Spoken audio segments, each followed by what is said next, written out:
It's time for you to create your fate. Hey guys, welcome to my channel. If we are new friends, I am life coach Meg Ellis. And this channel is all about giving you the tools to create your absolute best life ever. And if you've noticed, this is not my recording studio. This is actually my home, my office. I live in Houston, Texas, and we've been hit with storm after storm. First, there was this crazy tornado and then this wild tropical storm. And then we actually had a hurricane. So all in the span of about 2 months. And unfortunately, my recording studio did not survive the chaos. So I've been recording the audio version of the show at home. Literally picture me in a closet with a microphone trying to manage 2 crazy dogs. Like, literally, it's been wild. So my new studio is just about ready. And while I've still been streaming the podcast audios on those platforms, I felt called to at least share the audio here with my episodes. So while this might not be the best high-tech production over here for a few weeks, I thought it's actually more important to get you the content. So the last couple episodes have actually been really, really good. Some serious drops of knowledge. And I did not want you guys to miss out.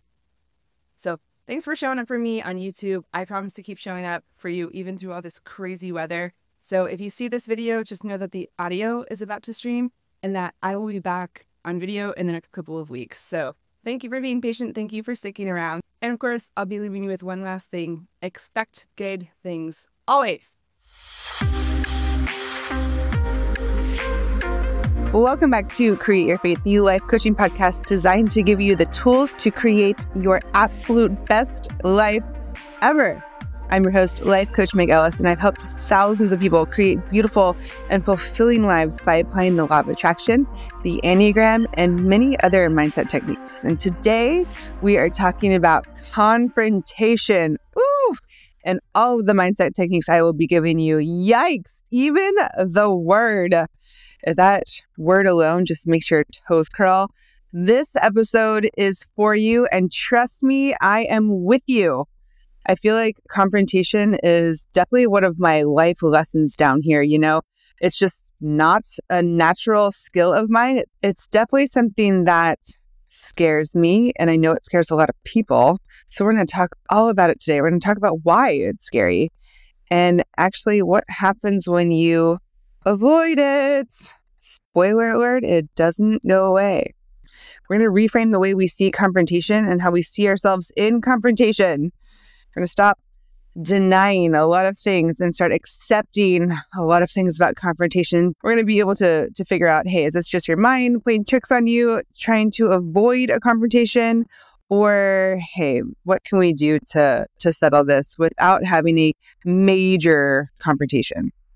And I'm going to be giving you some exercises on how to actually have a healthy confrontation and see if what you're feeling, is it even worth bringing up? Here's another spoiler alert. Sometimes it's not, but let's talk about what to do when it is. So let's talk about why we fear confrontation in the first place and what happens when we avoid it. Raise your hand if you avoid confrontation at all costs, if you could. Yeah, me too. There's a chance that I can avoid confrontation. My natural instinct is, yeah, I'm going to avoid it. And this is a mindset shift that we gotta face, y'all. We have got to face it. And when I started facing it, it's tough at first. It really is, especially if you're not used to it. But the more you practice it, the more you see, okay, confrontation is actually not that bad. And I actually have 2 previous episodes on confrontation, on how to stop avoiding it, and then actually how to have a healthy confrontations, episode 48 and 49. They're tagged in the show notes for you. So definitely check those out if this is a hot topic for you. But today we're going to be focusing on those exercises and just reframing the way we see confrontation. So where does it pop up in our lives? Well, we fear confrontation when we're afraid to stand up for ourselves. Maybe we're afraid of how the other person or the other people are going to react. Maybe we're afraid of being rejected. Or we're afraid that the other person will respond negatively. Or maybe we're not going to be considered friendly anymore because we came after somebody. Maybe we're afraid that the person who we confront will have a different relationship afterwards. Maybe they'll act or behave differently. Maybe we're afraid they'll talk negatively about us after we have this confrontation. Maybe start gossiping about us or talking about us, or maybe even stop talking to us. Or we're afraid that things between us are just going to get uncomfortable. It's like, why would I make that worse with confrontation? Oh, the whole thing just sounds uncomfortable. Better avoid it. Right? That's always better, just avoiding it. Why would I make it worse? Why would I do that to myself? Why would I put myself through all of this? It's an uncomfortable conversation. Afterwards, it's going to be uncomfortable. And here's the thing about when we avoid things. You create the exact opposite of what you are trying to achieve when you avoid it. You know what? I don't want to have a confrontation. I want peace. And that's just what I want. I want peace. And if I have this confrontation, it's just going to be awkward and uncomfortable. And what happens is you create the exact opposite of what you are trying to achieve. You're trying to achieve peace. Hey, guess what? When you know you're avoiding this confrontation and things already are awkward and uncomfortable, what do you not have? Peace. So you're going to accept this. It's already uncomfortable. It's already uncomfortable. Accept that. And we have to accept this about confrontation, because overanalyzing is a form of denial. So save your overthinking in your head, save your brain space, because you have the answer, but it's not the answer that you want. So that's what denial is, right? Let me overanalyze and basically overthink everything about this confrontation and about the conversation. So now I'm overthinking everything. Well, this is probably related to it too. And then they probably did this, and this is what they're going to say. If we did have the conversation about this, this is how it would go. And then conversation goes this way, then this is going to be the result. And we end up catastrophizing it. And then we kind of create these made up scenarios, and they stay in our head, and we actually get more riled up about things that actually don't even exist yet. So we're going to accept the fact that, hey, we're actually, while we would like to get peace, if I avoid confrontation, it doesn't actually feel very peaceful inside, does it? And yeah, I'm trying to avoid this confrontation because it's going to be uncomfortable. But what I'm going to accept is it already is uncomfortable. So I'm not going to overanalyze every little thing. I'm going to move forward and actually get my thoughts out. When it comes to overthinking, it only gets worse when we leave it in our heads. We're the only one dealing with this. So what we're going to do first is get everything out, and then we're going to analyze it. We're not going to overanalyze it. That happens when it stays in your head. We're going to get everything out. And this exercise is called the brain drain. And don't worry, this does not have to make sense. There's a couple ways that you can do this, but the purpose of it is to move the thoughts that are inside of your head outside of your head. So you're going to sit down with whatever this situation that you're not happy with is, and you're going to sit down for 10 minutes and even time yourself. And you are going to write down everything that is happening inside of your mind. Every thought, every little worry, everything that doesn't even exist yet. Nothing actually has to make sense, but literally everything. All of the worst case scenarios, all of the potentials that haven't happened, any regret, anything that you might even just be imagining that hasn't actually happened. We tend to catastrophize. So all these thoughts that aren't even real, you're going to just write them all down. Like, what if this happens? What if this happens? And they're going to say this, and then this, and they probably did this because of this other thing that they did. Everything. And after 10 minutes, when that timer goes off, you stop. And that's it. And you're going to cut yourself off from thinking about this anymore. Okay, so then you're going to look at everything that you actually wrote down on paper. Once it is released from all that overanalyzing going on, you're going to look at what you actually wrote down. And you're going to start to look, and you have to be honest with yourself when you do this. But take a look and see what things are on here. What things are you assuming? What things are you making up? What things haven't happened yet? As you continue to take a look at this list, how many of these things are negative? How many of them are unrealistic or maybe even unlikely to happen? And how many of these things are, nobody else is stewing over? And be honest with yourself. Again, like I said, so you're going to take just a look at everything that was in your mind. And then you're going to just sort through it. And we're going to take the viable information from here. Okay. So out of all of this stuff, what stuff was I catastrophizing? What stuff was I assuming? What stuff was I thinking that the other person is going to do or say or has already done and has already said? Is there anything that you don't understand? Is there anything that you are assuming? You're going to take this information that you wrote down and you're going to ask yourself, is it real? This confrontation, this conversation, the way it's always been, the way it's going to go, is it real? How much of it did you assume? Because I'm going to tell you this, if you're anything like me, when you are about to have a confrontation or some type of difficult conversation, we do this as a protection mechanism, but you assume the whole dialogue. You think what the whole conversation is going to be like, and then you kind of rile yourself up because you're like, yeah, then it's going to go like this. And if they say this, then I'm going to say this. And then they'll probably say this. And so then we're going to end up at this outcome, this result.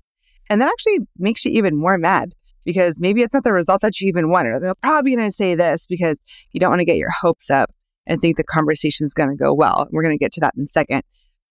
I want you to just note how much of the conversation you are assuming is going to happen. And I want you to accept this.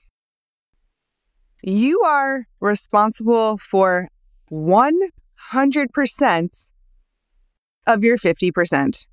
Yes, you are coming into a dialogue, a two-part conversation, and you are responsible for 100% of your half.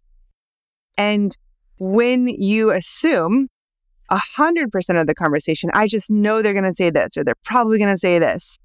One, you actually do not know.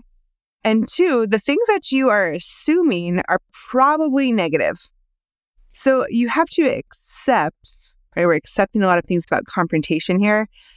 Accept that you have no idea where the conversation is going to go.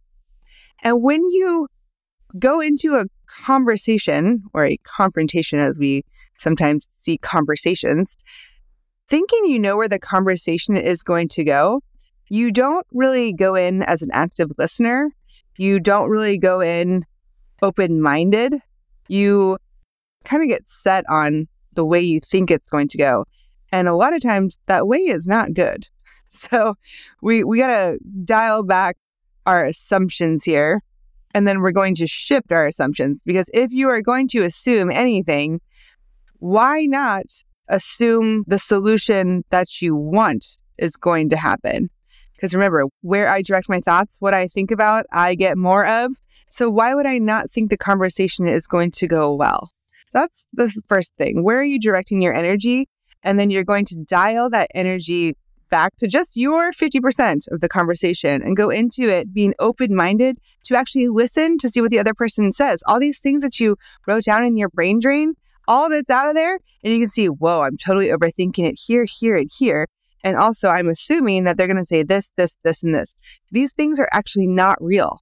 I don't actually know any of these things. These things are all based off of my feelings or my projections. I'm getting emotional with these things, and they're not actually facts.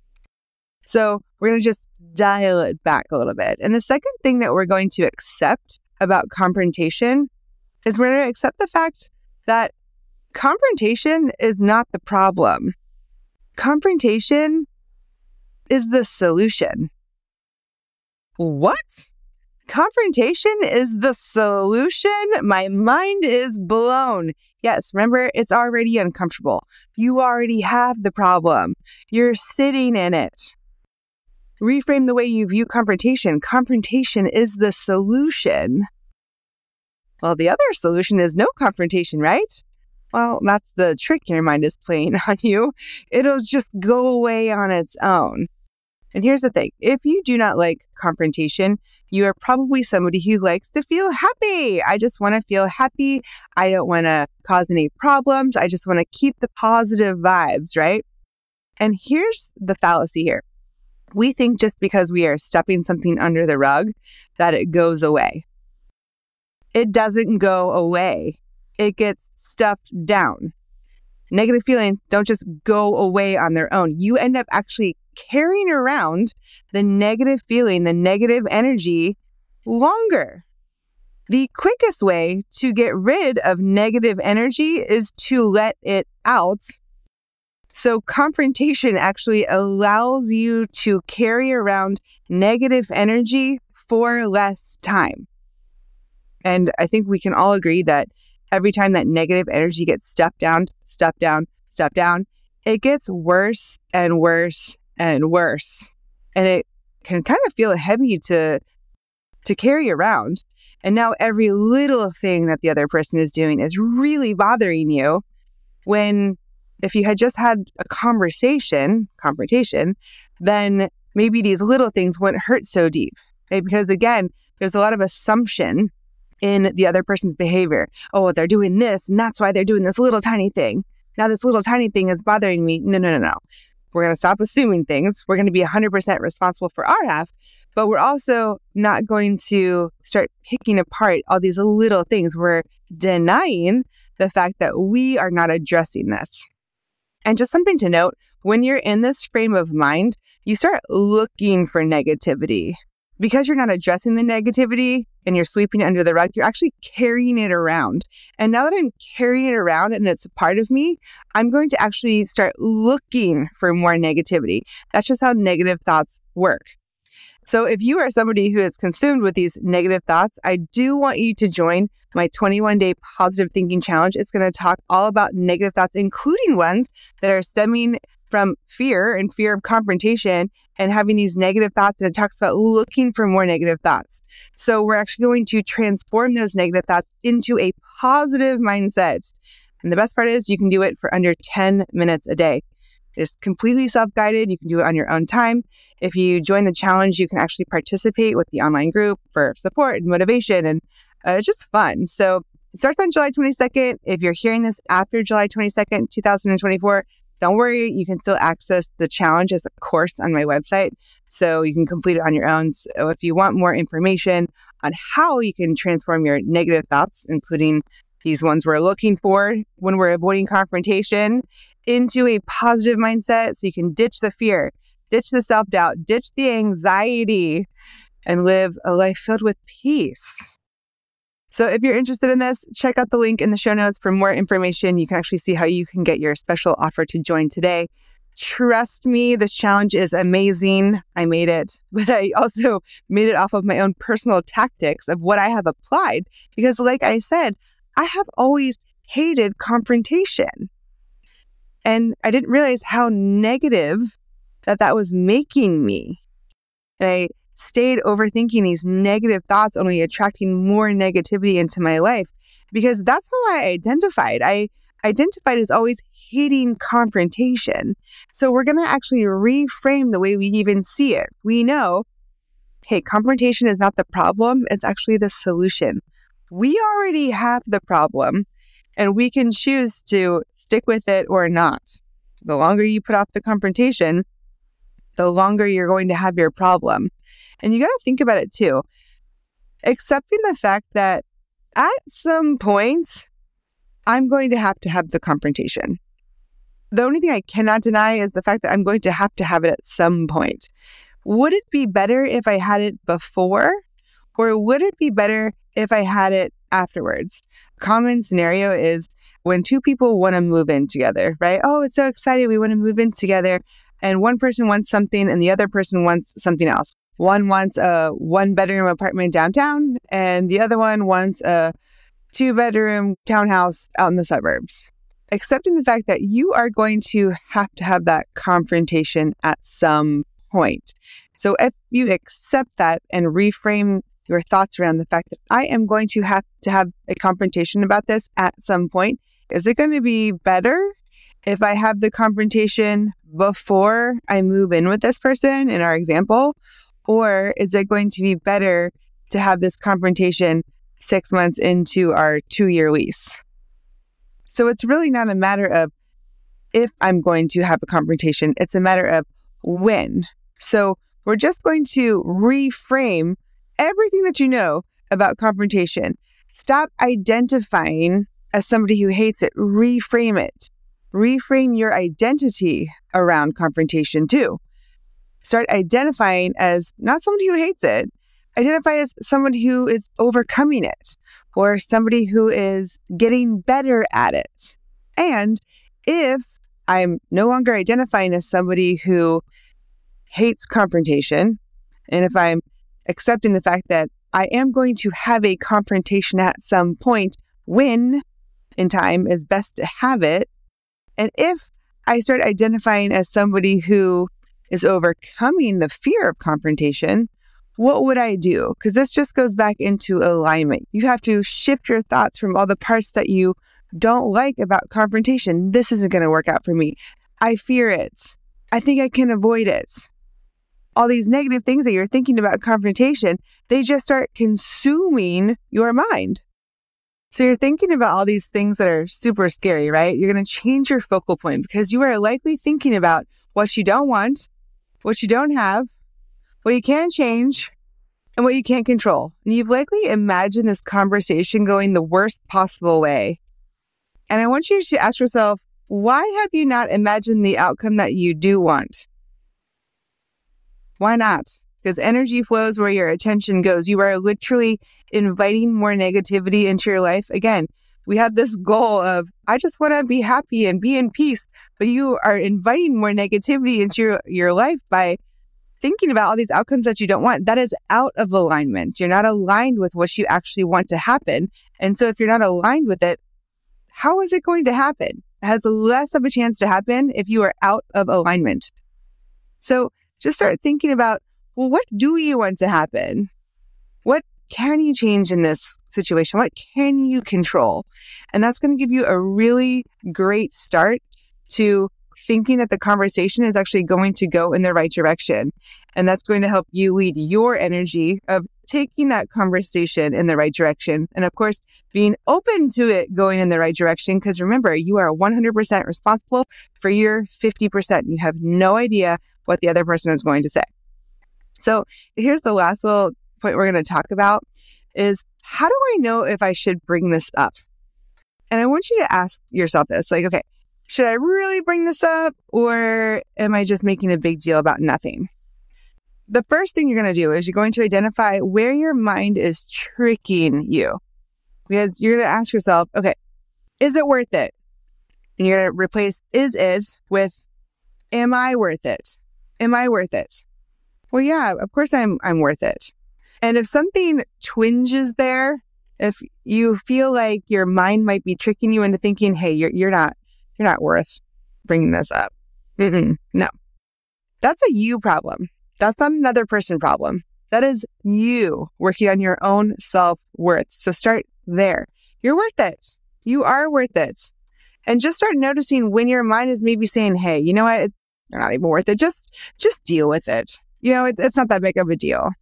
It's probably just going to start more problems than it's worth. You don't want to upset this person.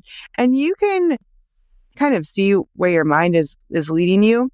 And if you want to use a couple little tricks, I'm going to give you a couple exercises of what you can do if you don't know, hey, am I making a mountain out of a molehill, or is it my self-worth just trying to convince me to not advocate for myself? So again, you're just going to check in with yourself, because those overthinking thoughts, man, do they take off. Whoo! So what are your feelings telling you about yourself? Because your feelings are always telling you about you. So take some time to schedule a check-in with yourself, whether it be in the moment where you start feeling a little flustered about a confrontation. You can do it daily if you want to get into the habit of doing it weekly, but add it to your calendar and make it a priority. Check in with yourself. Ask yourself how you're feeling. Ask yourself what your emotions are telling you about you. Ask yourself, what would you like to do in this situation? And pause, right? The power of the pause, because overthinking minds just go, go, go, go, go all the time. And it's endless and it's fast and you can't make sense of things. So try that brain drain and then check in with yourself and pause. Dedicate time to thinking about how you feel. maybe 5 minutes. Maybe make a habit of doing it, even 1 minute, where you just analyze your thoughts and you ask yourself, is what I'm thinking about right now, is it real? Is this actually happening, or am I imagining it to happen? Do I know this for certain? Is this thought real, or am I making this up? And then you can ask yourself, okay, am I trying to avoid uncomfortable conversations and uncomfortable moments, or even a potential uncomfortable outcome? Or am I actually already sitting in the uncomfort? So when you're checking in with yourself, you're going to use something called the 2-2-2 rule. And whatever it is that you are overthinking, catastrophizing, overanalyzing, maybe even making up, once you've kind of figured out, hey, I've had my check-in with myself, what are my feelings telling me about me? What is this telling me that I am feeling in this moment? What is real? What am I accepting in this moment? So 2-2-2 is what you are focused on or worried about. Will it matter in 2 weeks? Will it matter in 2 months? Will it matter in 2 years? If the answer is no to all of them, let it go. Think about it. If it's something silly like, hey, this person chews with their mouth open, or guzzles their water, or something like super, super little, is it going to matter in 2 weeks, 2 months, 2 years? Maybe it's not time to have a confrontation about it if that answer is no. Now, if it's something like this person never puts the dishes away, maybe it's your roommate or your partner, will that matter in 2 weeks? Will it matter in 2 months? What do you think 2 years of always being the person to clean up after the other person, what do you think will happen in 2 years or even 2 months of that building up? Do you think once you figure out what your feelings tell you about you, that might bother you still in 2 years? Same thing with, okay, where I'm moving with my partner and they want this type of living situation and I want this type of living situation. Is that going to matter in 2 weeks? 2 months? Yep. 2 years? Yes, that's going to matter then too. So this would be something, hey, yes, this is something that bothers me. This is something that I can bring up in a conversation. And if you're not really sure, right, because a lot of times if you don't schedule that check-in time, you can sleep on it, right? Because a lot of times if you're heated and you're upset about something, is this going to matter in 2 weeks? You're damn right it's going to matter in 2 weeks. Yes, it definitely will. 2 months? Oh my gosh, I'm going to be so mad. And, you can kind of over-exaggerate. You're not really in a clear headspace, if you will. So a lot of times is when you're doing the 2-2-2 rule, and you can apply this to the next technique that I give you too, sometimes it's good to sleep on things. And if you might have an unhealthy confrontation where you blow up and you don't trust yourself and you think that confrontation is always scary and angry and this big emotional argument, then you probably are not familiar with healthy conflict. So if healthy conflict is this concept that you've never quite understood or even heard of, definitely check out those 2 other podcasts on confrontation because I go all into that. But you can always sleep on it for a day. Hey, if this is bothering me right now, I'm heated about this. I want to say something. It's going to bother me. Well, check in with yourself. What are your feelings telling you about you? And then if you think it's wise to wait a day, wait a day. Same thing with the next exercise. And it's super simple. It's called, is it a 10? Someone chewing loudly or chewing with their mouth open or guzzling their water. On a scale of 1 to 10, how much does that bother you? Probably like a 1. Yeah, it's annoying, but is it a 10? No. Hey, if I live in this apartment complex or house that is in a living situation and I don't voice anything and I'm unhappy about it, and my partner doesn't know that I'm unhappy about it, is that a 10? I think I might be upset if I live in a place that I don't want to live and I'm stuck there for however long. Yeah, that's like a 10, right? So you can use the is it a 10 to gauge how big of a deal this is for you. You can even make up a little rule, say, hey, I only talk about things that are a 6 to a 10, right? Anything that is a 1 to a 5, I try to mitigate in a different way that does not involve a confrontation. And again, you can sleep on it because sometimes things always feel like 10s in the moment when you're emotions are a little bit heightened, or you're a little hot or angry or even sad. So is it a 10? And the 222, is this going to bother me in the long run? And if you got to sleep on it, then just sleep on it. That's totally fine. But there are going to be some things that simply just annoy you, especially if you are living with another human. And that's just because two different people are living in one house. And oftentimes they do things a little differently than you, and that's okay. So you definitely want to check in with yourself, say, hey, is this just a little annoyance, or is this something that's worth having a conversation about? So that's going to be something that only you know. But go through these exercises and reframe the way that you feel about confrontation, how you view confrontation, how you view yourself in confrontation. Because you never want to think, oh man, I'm bad at this, because that's not going to really welcome you towards any type of solution. It doesn't really incite any forward motion. And the last type of confrontation we'll talk about is when you want to have a conversation about someone, bringing unwelcomed emotions and feelings or even topics into your life, where you want to draw a boundary. This is more of along the lines of boundaries, but knowing when to involve yourself with a conversation with this person.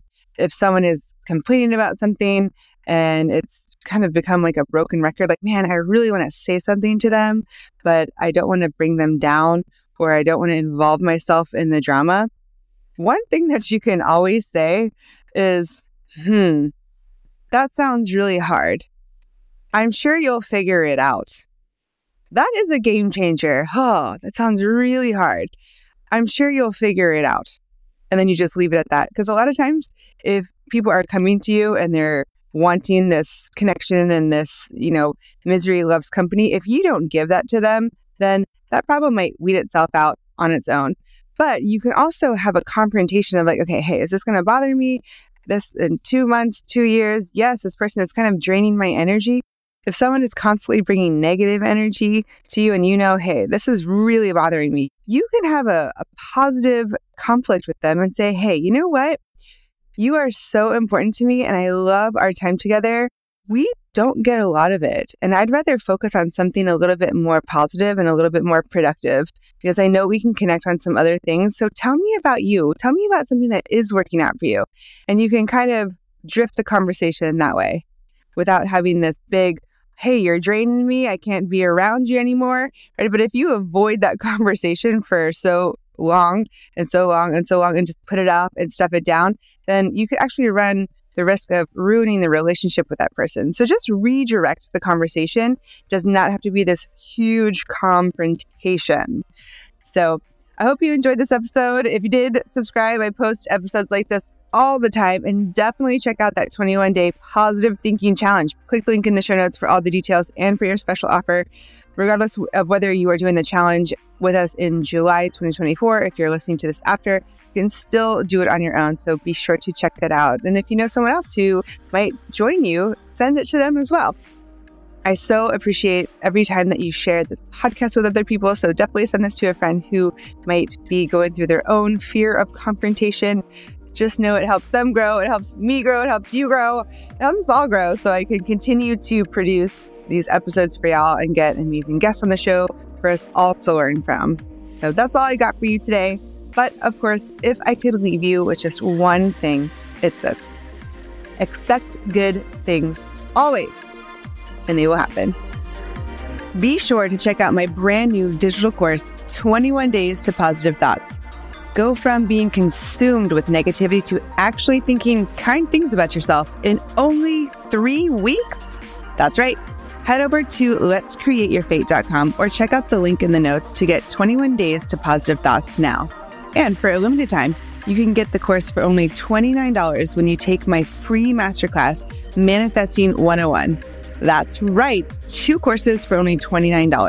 Download them today and start creating your best life ever. That's all I got for you today. But of course, if I could leave you with just one thing, it would be this. Expect good things always, and they will happen.